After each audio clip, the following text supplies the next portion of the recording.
के लखां दी जमीन ओदे कोलों हजारां च ले ली सी।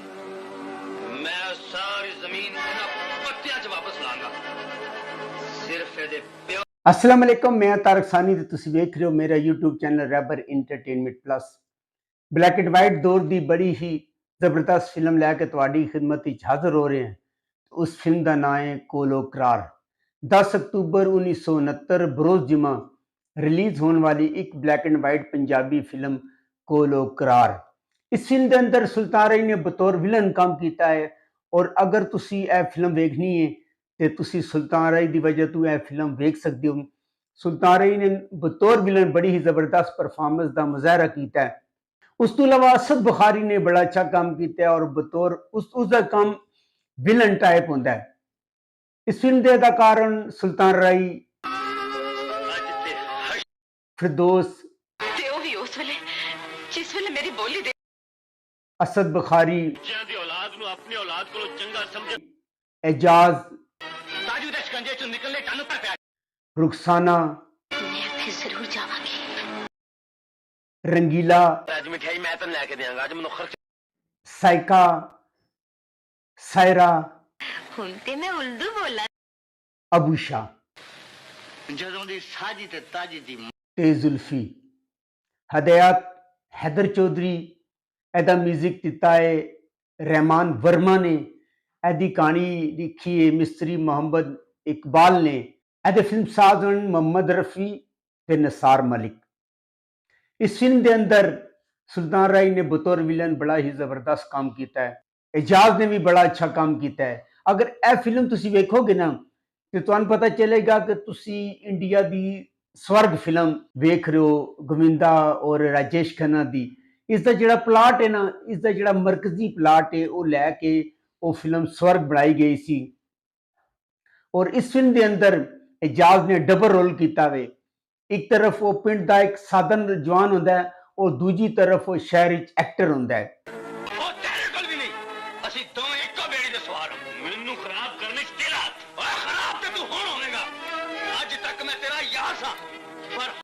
ऐ सेम कहानी तुहानू पता चलेगी कि तुसी स्वर्ग देख रहे हो और बड़ी जबरदस्त फिल्म है और यह फिल्म यूट्यूब पे मौजूद नहीं है। शौकत जिहड़ा होंदा है बचपन जदों दा प्यो मरदा है ते मरण तो पहले अपने पुत्र नू मियाँ साहब दे हवाले कर जांदा है, जिहड़ा कि उस पिंड का जागीरदार होंदा है।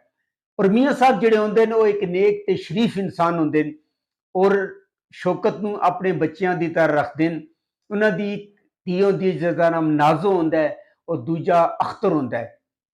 नाजो का जिहड़ा किरदार है अदाकारा फिरदौस ने अदा किया है। वो जिहड़ा अख्तर होंदा है उसका किरदार असद बुखारी ने अदा किया है। जिहड़ा अख्तर होंदा है और अखड़ मिजाज शख्स होंदा है और शौकत को बड़ी नफरत करता है क्योंकि वो दिली गुरूर होंदा है कि वो अमीर है और शौकत जिहड़ा ना वो कमी कमीन है। पर जिहड़े मियाँ साहब होंदे ने वो अपने पुत्रां की तरह शौकत नू पालदे ने। और शौकत का जिहड़ा किरदार है अदाकार एजाज ने अदा किया है और जिहड़ा अख्तर होंदा है वो असद बुखारी। और सुल्तान राय ने फिल्म के अंदर ताजू का किरदार अदा किया है जिहड़ा कि हसबे मामूल हसबे रिवायत एक बदकमाश शख्स होंदा है, एक गलत किस्म का शख्स होंदा है और वो जुए ते शराब ते अख्तर नू लगांदा है और उहदे नाल जुआ खेडदा है और बगैर पैसों तो खेडदा है। और उन्होंने कहते अगर तू जित गया है मैं नगद तेनू रकम देंगा, अगर तू हार गया है तो मैं तेरे नाल उधार कर लेंगा।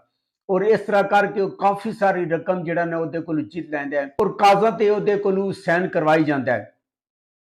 हवेली के अंदर जदों वापस आंदा है नशे तो होंदा है उहदा जिहड़ा प्यो होंदा है उहनूं मना करदा है, लेकिन अख्तर एक बदकमाश किस्म का शख्स होंदा है। इधर जिहड़ा शौकत होंदा है दिल ते जान दे नाल मियाँ साहब दे नाल प्यार करदा है और उन्हां दी धी नाजो दे नाल भी प्यार करदा है।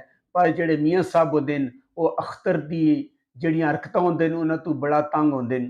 इन्हां हरकतां दी वजह तो मियाँ साहब नूं दिल दा अटैक होंदा है और उन्हां दी ख्वाहिश होंदी है कि मरण तो पहले वो नाजो ते शौकत दा निकाह पढ़ा देन, पर उन्हां नूं जिंदगी मोहलत नहीं देंदी और वो मर जांदे ने। और जिहड़ा अख्तर होंदा है मरण तो बाद वो आज़ाद हो जांदा है और आज़ाद होकर हर किस्म की बुरी हरकत करता है। हवेली के अंदर शराब भी पींदा है तो मुजरा भी करता है। जदों नाजू उन्होंने गुस्से होंदी है तो उन्होंने मारदा वे।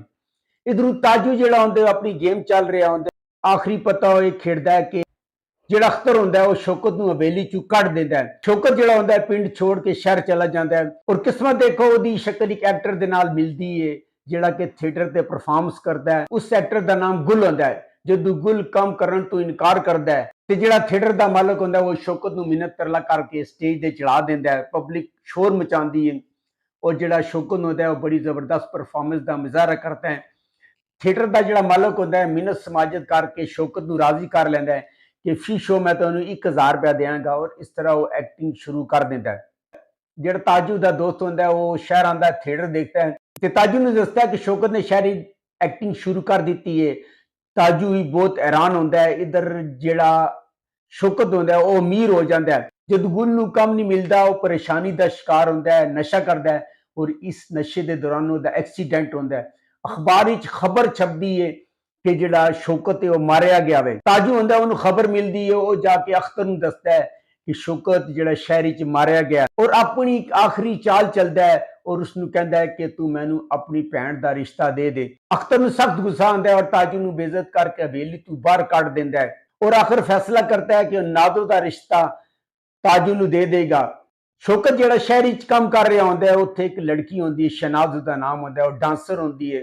ਉਹ ਸ਼ੌਕਤ ਦੇ ਨਾਲ ਮੁਹੱਬਤ ਸ਼ੁਰੂ ਕਰ ਦਿੰਦੀ ਹੈ ਪਰ ਜਿਹੜਾ ਸ਼ੌਕਤ ਹੁੰਦਾ ਹੈ ਉਹ ਨਾਜ਼ੋ ਦੇ ਨਾਲ ਮੁਹੱਬਤ ਕਰਦਾ ਹੈ, ਉਹਦੇ ਨਾਲ ਸ਼ਾਦੀ ਕਰਨਾ ਚਾਹੁੰਦਾ ਹੈ। ਜਦੋਂ ਸ਼ਨਾਜ਼ ਨੂੰ ਇਹ ਪਤਾ ਚੱਲਦਾ ਹੈ ਸ਼ਨਾਜ਼ ਨੂੰ ਬਹੁਤ ਦੁੱਖ ਹੁੰਦਾ ਹੈ। ਅੱਜ ਉਹਦੀ ਸ਼ਾਦੀ ਦਾ ਦਿਨ ਆ ਜਾਂਦਾ ਔਰ ਡਾਂਸ ਵਾਸਤੇ ਉਹ ਸ਼ਨਾਜ਼ ਨੂੰ 5000 ਰੁਪਏ ਬੁੱਕ ਕਰਦਾ ਹੈ। ਸ਼ਨਾਜ਼ ਉੱਤੇ ਜਾ ਕੇ ਮੁਜਰਾ ਕਰਦੀ ਹੈ ਔਰ ਇਧਰੋਂ ਜਿਹੜਾ ਸ਼ੌਕਤ ਹੁੰਦਾ ਹੈ ਉਹ ਵੀ ਪਿੰਡ ਪਹੁੰਚ ਜਾਂਦਾ ਹੈ। ਉਹਨੂੰ ਜਦੋਂ ਪਤਾ ਚੱਲਦਾ ਕਿ ਅਖਤਰ ਨੇ ਤਾਜੂ ਨੂੰ ਰਿਸ਼ਤਾ ਦੇ ਦਿੱਤਾ ਉਹ ਉਹਨੂੰ ਸਖਤ ਗੁੱਸਾ ਆਉਂਦਾ ਹੈ ਤੇ ਜਾ ਕੇ ਉਹ ਅਖਤਰ ਸਾਹਮਣੇ ਦੌਲਤ ਦੇ ਢੇਰ ਲਾ ਦਿੰਦਾ ਹੈ ਔਰ ਅਖਤਰ ਜਿਹੜਾ ਹੁੰਦਾ ਹੈ ਉਹ ਰਕਮ ਤਾਜੂ ਤੇ ਮੂੰਹ ਤੇ ਮਾਰਦਾ ਹੈ। ਤਾਜੂ ਨੂੰ ਬਹੁਤ ਸਖਤ ਗੁੱਸਾ ਆਉਂਦਾ ਹੈ ਔਰ ਉਹ ਪਿਸਤੌਲ ਕੱਢ ਲੈਂਦਾ ਹੈ, ਨਾਜ਼ੋ ਨੂੰ ਚੁੱਕ ਕੇ ਲੈ ਜਾਂਦਾ ਹੈ ਔਰ ਇਹਨਾਂ ਦੀ ਆਪਸ ਵਿੱਚ ਲੜਾਈ ਹੁੰਦੀ ਹੈ ਔਰ ਇਸ ਲੜਾਈ ਦੇ ਦੌਰਾਨ ਜਿਹੜਾ ਅਖਤਰ ਹੁੰਦਾ ਹੈ ਉਹ ਤਾਜੂ ਨੂੰ ਗੋਲੀ ਮਾਰ ਦਿੰਦਾ ਹੈ ਔਰ ਆਪਣੇ ਆਪ ਨੂੰ ਪੁਲਿਸ ਦੇ ਹਵਾਲੇ ਕਰ ਦਿੰਦਾ ਹੈ। ਜਾਣ ਤੋਂ ਪਹਿਲੇ ਨਾਜ਼ੋ ਦਾ ਹੱਥ ਸ਼ੌਕਤ ਦੇ ਹੱਥ ਫੜਾ ਦਿੰਦਾ ਹੈ। ਇਹ ਫਿਲਮ YouTube ਤੇ ਮੌਜੂਦ ਨਹੀਂ ਹੈ। ਕਹਾਣੀ ਬੜੀ ਜ਼ਬਰਦਸਤ ਹੈ, ਇਹਦਾ ਮਿਊਜ਼ਿਕ ਬੜਾ ਸ਼ਾਨਦਾਰ ਹੈ, ਤੁਸੀਂ ਜਾ ਕੇ ਵੇਖ ਸਕਦੇ ਹੋ। ਅਗਰ ਤੁਹਾਨੂੰ ਮੇਰੀ ਮਾਲੂਮਾਤ ਅੱਛੀ ਲੱਗੀ ਹੋਵੇ मेरे चैनल लाइक करो, सब्सक्राइब करो, शेयर करो। नेक्स्ट वीडियो तक रब राखा।